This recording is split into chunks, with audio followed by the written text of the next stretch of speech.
दोस्तों, साल 2026 आ चुका है। दुनिया बदल रही है, लेकिन हमारे पड़ोसियों की फितरत नहीं बदली।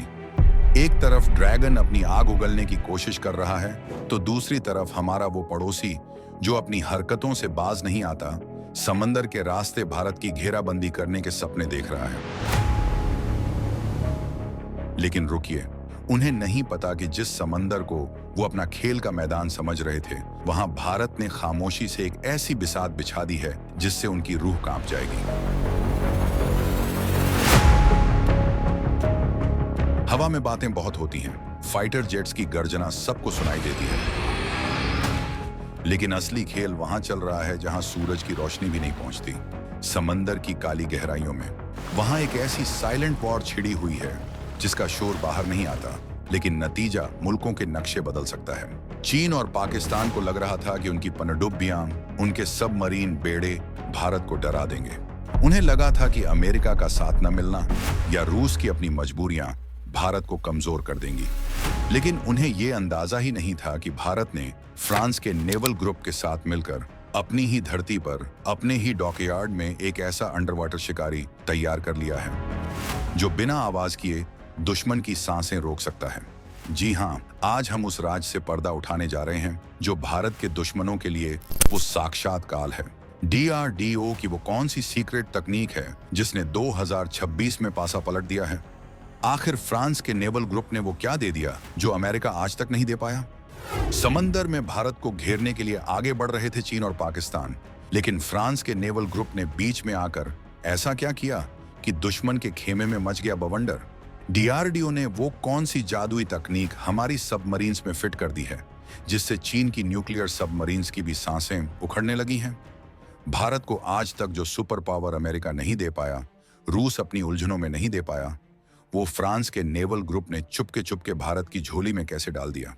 अप्रैल 2025 की पहलगाम घटना और ऑपरेशन सिंदूर के दौरान समंदर के नीचे क्या हुआ था जिसे अब तक छिपाकर रखा गया था? भारत की नौसेना को अजेय बनाने वाली नेवल ग्रुप की कंटिन्यूटी स्ट्रेटजी क्या है जिससे अमेरिका और चीन दोनों को सबसे ज्यादा पेट दर्द हो रहा है? तो दोस्तों, आप सब जानते हैं कि हिंद महासागर अब शांत नहीं रहा। चीन अपनी नौसेना को लगातार बढ़ा रहा है। वो सिर्फ अपनी सरहदों तक सीमित नहीं है, वो हमारे घर के आंगन में, हमारे समंदर में अपनी न्यूक्लियर सबमरीन्स भेज रहा है। और उसका साथ दे रहा है पाकिस्तान, जो चीन के टुकड़ों पर पलते हुए अपनी हंगूर क्लास पनडुब्बियों के जरिए हमें आंखें दिखाने की कोशिश कर रहा है। हालात देखिए, भारत की पुरानी पनडुब्बियां, खास तौर पर किलो क्लास, अब बूढ़ी हो रही हैं। उनकी रिटायरमेंट का वक्त आ गया है। ऐसे में एक गैप बन रहा था, एक ऐसा खालीपन जिसका फायदा उठाने के लिए दुश्मन घात लगाकर बैठे थे। उन्हें लगा यही मौका है। भारत अभी कमजोर है, उसकी पुरानी मशीनें थक चुकी हैं और नई तकनीक आने में सालों लगेंगे। यही वो गलती थी जो उन्होंने कर दी। उन्होंने भारत के जुगाड़ को तो देखा, लेकिन भारत की जिद को नहीं पहचाना था। जब चारों तरफ से दबाव बन रहा था, तब भारत ने एक ऐसा फैसला लिया जिसने सब कुछ बदल दिया। भारत ने नया ढूंढने के बजाय भरोसेमंद को चुना। भारत ने चुना उस साथी को जिसने कभी धोखा नहीं दिया। लेकिन सवाल यह है कि आखिर भारत के पास ऑप्शन क्या थे और क्यों इस फैसले ने चीन के माथे पर पसीने ला दिए? कहानी में असली ट्विस्ट यहीं से आता है। तो दोस्तों, जियोपॉलिटिक्स में कोई किसी का सगा नहीं होता। अमेरिका बड़ी बड़ी बातें करता है, लोकतंत्र की दुहाई देता है, लेकिन जब बात क्रिटिकल मिलिट्री टेक्नोलॉजी की आती है तो वो अपने दरवाजे बंद कर लेता है। वो चाहता है कि हम उससे हथियार खरीदें, लेकिन उसे बनाने का तरीका ना सीखें। वो हमें ग्राहक बनाए रखना चाहता है, पार्टनर नहीं। रूस हमारा पुराना दोस्त है, इसमें कोई शक नहीं, लेकिन पिछले कुछ सालों में रूस खुद अपनी जंग में, अपने प्रतिबंधों में इतना उलझ गया है कि उसे समय पर डिलीवरी की उम्मीद करना मुश्किल हो गया। ऐसे में एंट्री होती है फ्रांस के नेवल ग्रुप की।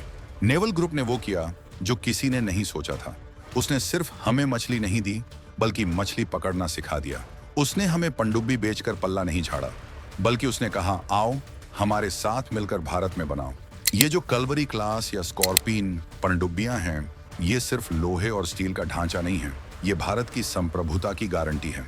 नेवल ग्रुप ने भारत के मझगांव डॉक लिमिटेड MDL को वो तकनीक सौंपी है जिसे हासिल करने में देशों को 50 साल लग जाते हैं।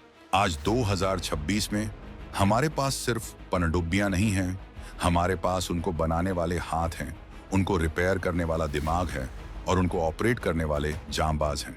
अमेरिका को पेट दर्द इसी बात का है।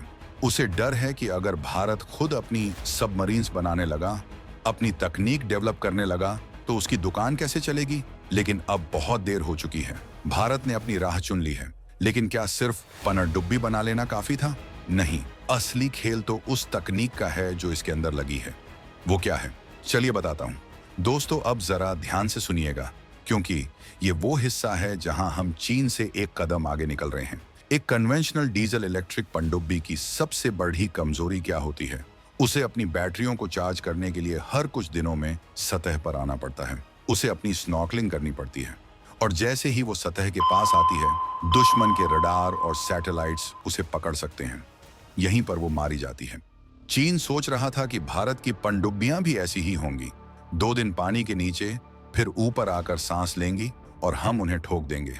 लेकिन यहाँ एंट्री होती है हमारे वैज्ञानिकों की, हमारे DRDO के धुरंधरों की। उन्होंने फ्रांस के नेवल ग्रुप के साथ मिलकर और अपनी खुद की मेहनत से वो बना डाला जिसे कहते हैं AIP, एयर इंडिपेंडेंट प्रोपल्शन। ये सुनने में भारी भरकम शब्द लगता है, लेकिन इसका मतलब बिल्कुल सड़क छाप भाषा में समझिए, बिना ऊपर आए हफ्तों तक समंदर के नीचे बैठे रहने की आजादी। जी हाँ, हमारी स्कॉर्पियन क्लास पनडुब्बियों में ये AIP सिस्टम फिट होना शुरू हो चुका है। अब हमारी पनडुब्बी को बैटरी चार्ज करने के लिए बार बार ऊपर आने की जरूरत नहीं। वो हफ्तों तक दुश्मन के इलाके में एकदम खामोश किसी पत्थर की तरह पड़ी रह सकती है। उसका सोनार चालू रहेगा, उसके टॉर्पीडो लोडेड रहेंगे, लेकिन उसका इंजन कोई शोर नहीं करेगा।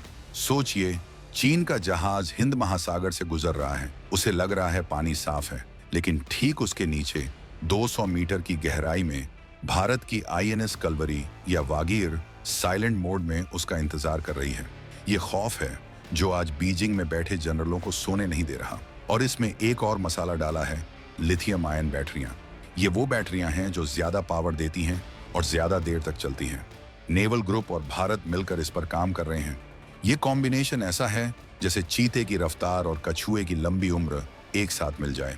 लेकिन क्या ये सब सिर्फ कागजों पर है या इसका कोई असली सबूत भी है? चलिए आपको ले चलते हैं उस घटना की तरफ जिसने दुनिया हिला दी थी। दोस्तों, याद है आपको अप्रैल 2025 जब पहलगाम में एक बड़ी साजिश को अंजाम दिया गया? उस वक्त सरहद पर तनाव चरम पर था। मीडिया में बहुत कम खबरें आईं, लेकिन असली एक्शन समंदर में हुआ था, जिसे ऑपरेशन सिंदूर के नाम से जानते हैं। उस वक्त पाकिस्तान ने चीन के उकसावे में आकर अपनी नेवी को आगे बढ़ाया था। उनका प्लान था गुजरात के तट के पास आकर भारत को डराना। वो अपनी नई मिली हुई चाइनीज पनडुब्बियों पर बहुत इतरा रहे थे, लेकिन उन्हें नहीं पता था कि भारत की स्कॉर्पियन पनडुब्बियां पहले से ही वहां वेलकम करने के लिए तैनात थीं। हमारी पनडुब्बियां पूरी तरह से ऑपरेशनल थीं। हमारे क्रू को इस मशीन का चप्पा चप्पा पता था, क्योंकि हमने कोई नई अनजान मशीन नहीं खरीदी थी। हमने उसी कलवरी क्लास पर भरोसा किया था जिसे हम सालों से चला रहे हैं।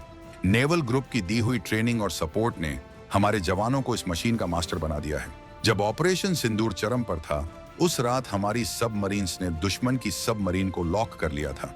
हालांकि हमने फायर नहीं किया, लेकिन हमने उन्हें बता दिया कि हम तुम्हारे पीछे हैं और तुम्हारी मौत हमारे अंगूठे के एक बटन पर है।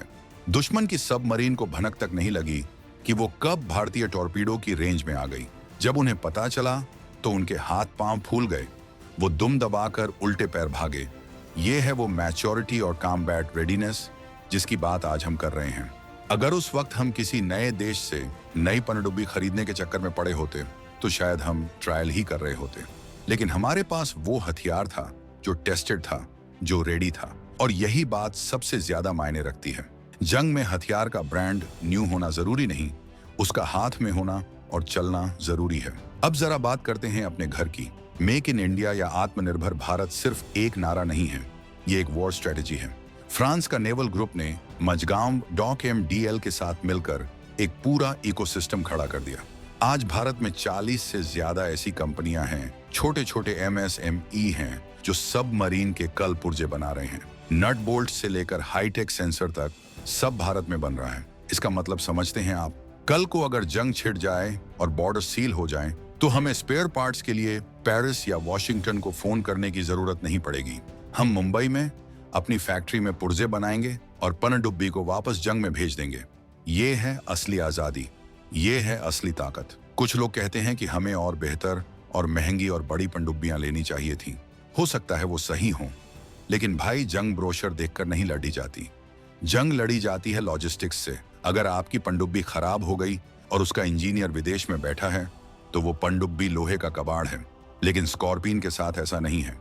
उसका डॉक्टर, उसका मैकेनिक, उसका स्पेयर पार्ट सब हमारे पास है। नेवल ग्रुप की दी हुई विशेषज्ञता ने हमें इस आत्मनिर्भरता तक पहुंचाया है। यही वो इंडस्ट्रियल कंटिन्यूटी है जिसकी वकालत आज दुनिया भर के डिफेंस एक्सपर्ट्स कर रहे हैं। और सुनिए, बात सिर्फ भारत की नहीं है। आज फिलीपींस, इंडोनेशिया जैसे देश जो चीन से परेशान हैं, वो भी भारत की तरफ देख रहे हैं। वो कह रहे हैं, यार ये स्कॉर्पियन तो मस्त चीज है, क्या हमें भी मिलेगी? भारत अब सिर्फ खरीदार नहीं बल्कि नेवल ग्रुप के साथ मिलकर एक पोटेंशियल सप्लायर बनने की राह पर है। ब्राजील जैसा देश अपनी पनडुब्बियों की सर्विसिंग के लिए भारत की तरफ देख रहा है। सोचिए, वक्त कैसे बदल गया है। पनडुब्बी तो सिर्फ एक प्लेटफॉर्म है, असली खेल तो हथियार का है। और यहाँ भी भारत ने गजब का गेम खेला है। हमारी स्कॉर्पियन पनडुब्बियों में अब दुनिया के सबसे खतरनाक टॉर्पीडो लग चुके हैं। एक तरफ है इटली की ब्लैक शार्क, जिसे नेवल ग्रुप की फ्लेक्सिबिलिटी ने हमारी सबमरीन्स में इंटीग्रेट करने में मदद की है, और दूसरी तरफ है भारत का अपना वरुणास्त्र। वरुणास्त्र नाम ही काफी है। ये वो हथियार है जो पानी के अंदर अपनी दिशा बदल सकता है, दुश्मन को चकमा दे सकता है और जब तक दुश्मन संभले उसका काम तमाम कर सकता है। नेवल ग्रुप की मदद से हमने इन पनडुब्बियों को इतना फ्लेक्सिबल बना दिया है कि हम इसमें दुनिया का कोई भी बेहतरीन हथियार फिट कर सकते हैं। ये कोई आईफोन नहीं है कि इसमें सिर्फ एप्पल का चार्जर लगेगा। ये भारत का देसी जुगाड़ एज और नेवल ग्रुप की टेक्नोलॉजी का ऐसा मिक्स है जिसमें हम जो चाहे लगा सकते हैं। चीन के पास संख्या बल हो सकता है, लेकिन इतिहास गवाह है, भीड़ हमेशा जीतती नहीं है। जीतता वो है जिसके पास सही वक्त पर सही हथियार और सही जिगरा हो। और हमारे नेवी के लड़कों के पास जिगरे की कोई कमी नहीं है, बस उन्हें एक भरोसेमंद मशीन चाहिए थी जो अब उनके पास है। तो दोस्तों, तस्वीर बिल्कुल साफ है। 2026 में भारत कमजोर नहीं बल्कि पहले से कहीं ज्यादा घातक होकर उभरा है। जो लोग सोच रहे थे कि भारत की नेवी डूब रही है, उन्हें अब समझ आ गया है कि भारत दरअसल गहरी सांस ले रहा था, एक लंबी छलांग लगाने के लिए। फ्रांस के नेवल ग्रुप के साथ ये दोस्ती, डीआरडीओ का वो एआईपी सिस्टम और मजगाम डॉक के कारीगरों की मेहनत, इन सब ने मिलकर चीन के स्ट्रिंग ऑफ पर्ल्स को काट दिया है। वो हमें घेरने चले थे, लेकिन अब वो खुद हैरान हैं कि भारत के इस चक्रव्यूह से कैसे निकलें। दोस्तों, इस वीडियो को हर उस भारतीय तक पहुंचाइए जो अपने देश की ताकत पर गर्व करता है। लाइक का बटन दबाइए ताकि ये आवाज दुश्मनों के कानों तक गूंजे, और सब्सक्राइब करना मत भूलना, क्योंकि अगला वीडियो यूट्यूब पर बवंडर लाने वाला है। मिलता हूं आपसे अगले वीडियो में एक और रोंगटे खड़े कर देने वाली सच्चाई के साथ। तब तक के लिए जय हिंद, वंदे मातरम।